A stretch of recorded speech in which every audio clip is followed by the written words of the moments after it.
నమస్తే, welcome to Avani news network.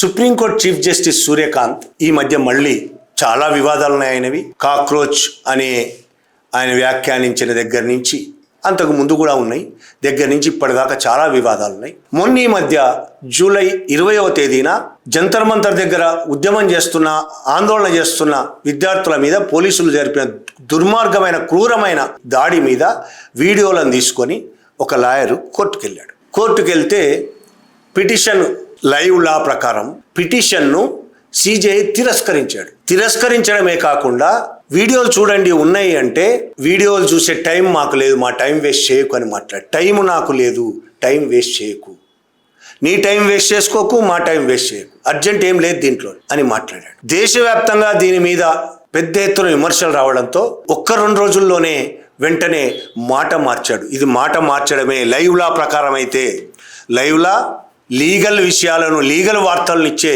Website అది. దాంట్లో లాయర్లు పనిచేస్తారు, దాని నాయకత్వం వహించేది కూడా సీనియర్ లాయర్లు. దేశవ్యాప్తంగా ఉన్న అన్ని కోర్టుల్లోని వార్తలు ప్రత్యక్షంగా వాళ్ళు చూసి విని రాస్తారు. వాళ్ళు ప్రచురించిన వార్త అది. తర్వాత ఆయన ఏమంటారు, నేను అలా అనలేదు, అసలు ఇష్యూ ఏది కాదు, అసలు పిటిషనే లేదు, పిటిషనే రాలేదు. ఒక ఆయన వచ్చి ఒక లెటర్ ఇచ్చాడు, లెటర్ ఇచ్చి దీన్ని అర్జెంటుగా విచారించమన్నాడు. అందుకే ఇట్లా కాకుండా సరైన పద్ధతిలో రా అని చెప్పాను తప్ప ఈ మాటలన్నీ అనలేదు అన్నాడు. ప్రతిసారి ఇది ఈయనకు అలవాటు. బొద్దింకలన్నప్పుడు కూడా ఇదే మాట మాట్లాడాడు ఆయన, నేను అందరినీ అనలేదు అని. కానీ ఇక్కడ ఒక ముఖ్యమైన విషయం తెలుసుకోవాల్సింది ఏంటంటే, ఆయన అలా అన్నాడు అని లైవ్లా స్పష్టంగా ప్రచురించింది, అన్ని పత్రికలు ప్రచురించాయి. ఆయన అన్నాడు ఆ విధంగా అని. అయితే ఆయన అలా అన్నాడా లేదా పక్కన పెట్టండి. అసలు ఒక లేఖ ఇస్తే, అర్జెంటు విషయమైనప్పుడు, సీరియస్ విషయమైనప్పుడు ఎవరైనా ఒక లేఖ ఇస్తే సుప్రీంకోర్టు విచారించకూడదా? అది అసలు ముఖ్యమైన ప్రశ్న. అక్కడ పిల్లలను చచ్చిపోతున్నారు, పిల్లలను చంపేస్తున్నారు, దారుణంగా హింసల పాలు చేశారు. రబ్బర్ బుల్లెట్లతో కాల్స్తే ఒళ్ళంతా గాయాల పాలైనాయి, లాఠీలకు మేకులు కొడితే గాయాల పాలైనాయి, అనేక మంది ఆసుపత్రి పాలయ్యారు, 100 మందికి పైగా. అలాంటి ఇష్యూ అర్జెంటే కాదనడంలో అర్థం ఏంటి? నిజంగానే స్పష్టంగా పిటిషను, కోర్టు నిబంధనల ప్రకారం పిటిషన్ వేస్తేనే అది తీసుకోవాలా? మన సుప్రీంకోర్టు చరిత్ర ఒక్కసారి చూస్తే సూర్యకాంత్ చెప్తున్నది అబద్ధం అని తేలుతుంది మనకి. సుప్రీంకోర్టుకు పోస్ట్ కార్డు రాసేసిన విచారణ చేసిన సందర్భాలు ఉన్నాయి. పోస్ట్ కార్డు సుప్రీంకోర్టు పేపర్లో వచ్చిన వార్తను ఆధారంగా సుమోటోగా కేసు స్వీకరించిన సందర్భాలున్నాయి, విచారణ చేసిన సందర్భాలున్నాయి. మనం దాని గురించి మాట్లాడదాం. 1978-80లో తిహార్ జైల్లో ఖైదీలపైన అమానుష హింసాకాండ జరుగుతుందని సుప్రీంకోర్టుకు ఒక లేఖ వచ్చింది. ఒక లేఖ 1978-80 మధ్యలో సునీల్ బత్రా కేసు అంటారు, ఇది లేఖ వచ్చింది. ఆ లేఖ ఆధారంగా దాన్నే పిటిషన్గా పరిగణించి సుప్రీంకోర్టు జైళ్లలో ఖైదీల హక్కులపై కీలక మార్గదర్శకాలు జారీ చేసింది. అది చాలా ముఖ్యమైనది భారతదేశంలోనే, జైల్లో ఖైదీల హక్కుల మీద. అలాగే కపిల హింగోరాని ఉస్సేనారా కార్టూన్ కేసు 1979లో బీహార్ జైళ్లలో వేలాది మంది అండర్ ట్రయల్ ఖైదీలు, అండర్ ట్రయలే, శిక్ష పడ్డ వాళ్ళు కాదు, ఖైదీలు సంవత్సరాల తరబడి విచారణ లేకుండా జైళ్లలోనే మగ్గుతున్నారని ఒక లేఖ వచ్చింది.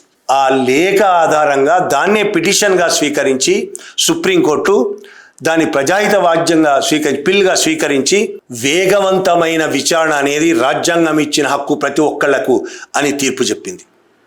ఇంకొకటి, బంధువా ముక్తి మోర్చా అనే ఒక కార్మిక సంఘం బానిస కార్మికుల పరిస్థితిపై సుప్రీంకోర్టుకు ఒక లేఖ రాసింది. బానిస కార్మికులు తెలుసు మనకు కూడా, వెట్టి కార్మికులు అంటాం.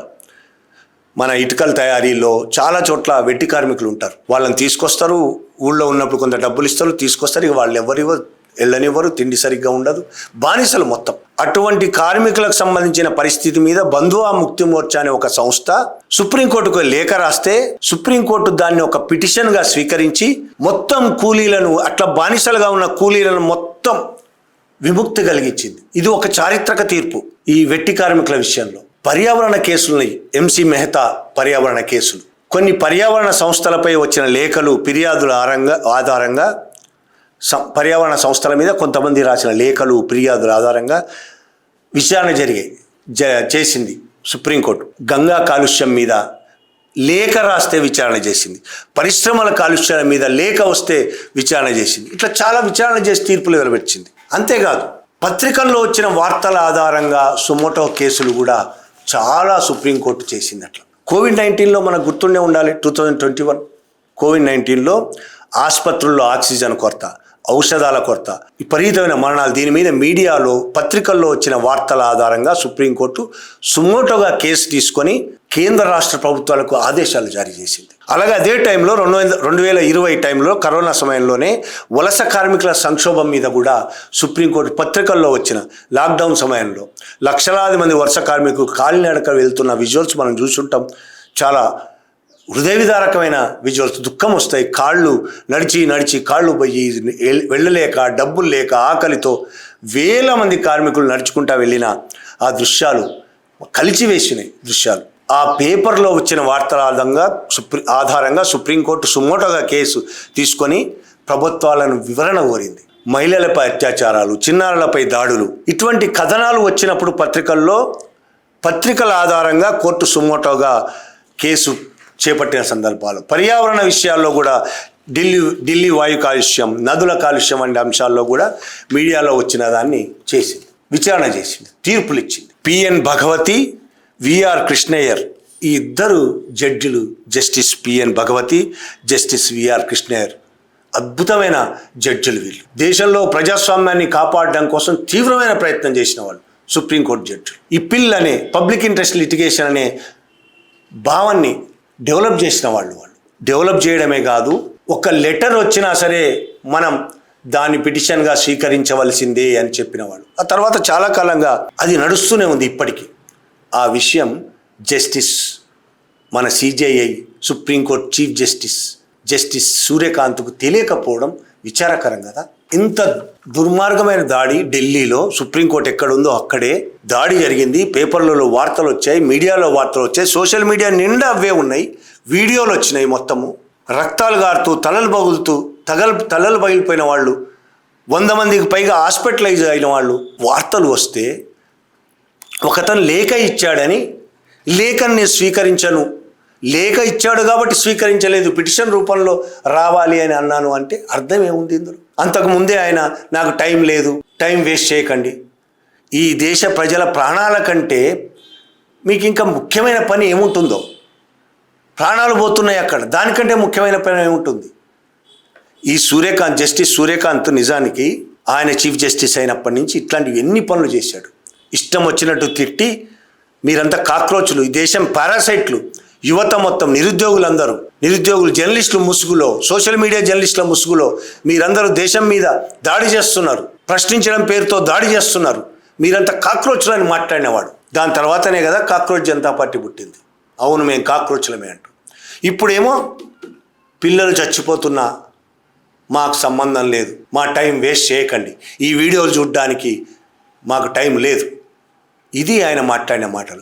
కానీ చరిత్ర చూడండి, భారతదేశంలో సుప్రీంకోర్టు ఈ రాజ్యాంగాన్ని కాపాడడానికి ఎన్ని ప్రయత్నాలు చేసిందో, జస్టిస్ కృష్ణయ్యర్ లాంటి వాళ్ళు ఎన్ని ప్రయత్నాలు చేశారో, జస్టిస్ చిన్నపరెడ్డి, మన దగ్గర సుదర్శన్ రెడ్డి, ఇట్లాంటి వాళ్ళు ఎంతమంది భారతదేశ రాజ్యాంగాన్ని కాపాడడం కోసం ఎంత ప్రయత్నాలు చేశారు.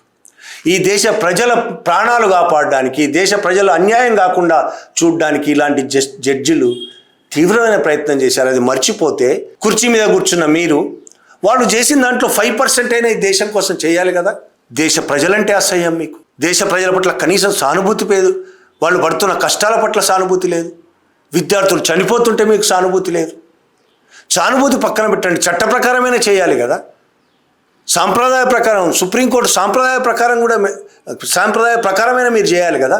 అది కూడా చేయలేకపోతే ఏమనుకోవాలి? ఈ దేశాన్ని ఎవరు కాపాడాలి?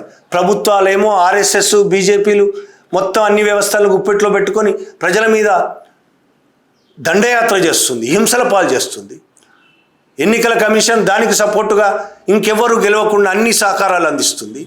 సుప్రీంకోర్టు కూడా చివరికి బీజేపీకి మద్దతుగా నిలబడి దేశ ప్రజలకు అన్యాయం చేస్తుంటే ఇక ఎవరు కాపాడాలి ఈ దేశాన్ని? అయితే ఈ దేశంలో నెల రోజులుగా పోరాడుతున్న జంజీలు, వాళ్ళ అన్నలు, వాళ్ళ తండ్రులు, తల్లులు, వాళ్ళ తమ్ముళ్ళు, చెల్లెళ్ళు, వాళ్ళందరూ ఈ దేశాన్ని కాపాడడం కోసం రోడ్డు మీదకి ఎక్కి 1-2 నెలలుగా పోరాడారు, రేపు కూడా నిలబడతారు.